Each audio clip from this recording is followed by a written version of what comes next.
اللهم رب هذه الدعوة التامة والصلاة القائمة آت محمدا الوسيلة والفضيلة وابعثه اللهم مقاما محمودا الذي وعدته.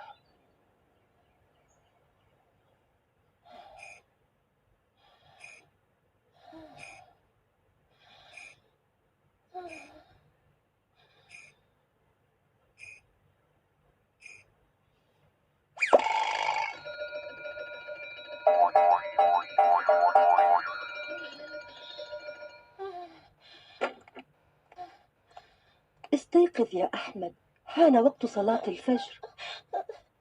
يا أماه، لا أستطيع الصلاة. لماذا يا بني؟ لأني لا أستطيع الوضوء في هذا الجو البارد، ونزلة البرد اشتدت علي يا أماه. حسنا يا صغيري، أكمل نومك والله سيغفر لك.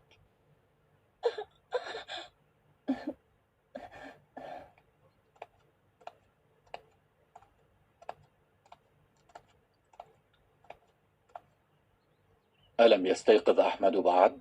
أحمد يعاني من نزلة برد شديدة ولا يستطيع الوضوء في هذا الجو البارد، فيزداد مرضه سوءا، فتركته يكمل نومه والله سيغفر له. سبحان الله يا أم أحمد. نعم، الله غفور رحيم، ومن رحمة الله بنا أن شرع لأحمد ومن هم في حاله التيمم حتى يؤدوا الصلاة في أوقاتها. ولكن التيمم يكون فقط عند فقد الماء. لا يا أم أحمد، التيمم يكون عند فقد الماء أو تعذر استعماله كخوف المرض مثلا أو قلة الماء في السفر.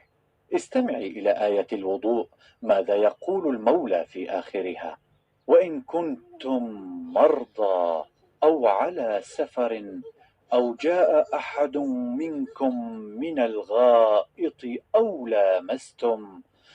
لامستم النساء فلم تجدوا ماء فتيمموا صعيدا طيبا فامسحوا بوجوهكم وأيديكم منه، فمن كان مريضا يخشى زيادة مرضه أو هلاك نفسه فإنه يتيمم ولو كان جنبا. سبحان الله، ما أيسر الدين وما أعظم الفقه والتعلم. نعم، ما أيسر الدين يا زوجتي.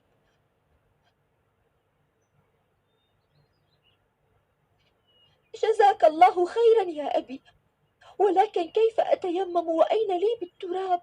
يا بني، يقول النبي صلى الله عليه وسلم: جعلت لي الأرض مسجدا وطهورا. فتعال معي يا بني إلى هذا الصعيد الطيب.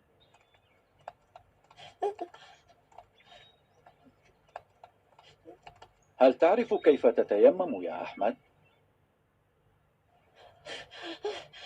في الحقيقة لا أعرف يا والدي كيف يكون التيمم. هكذا يا بني، تضرب الأرض بكفيك هكذا،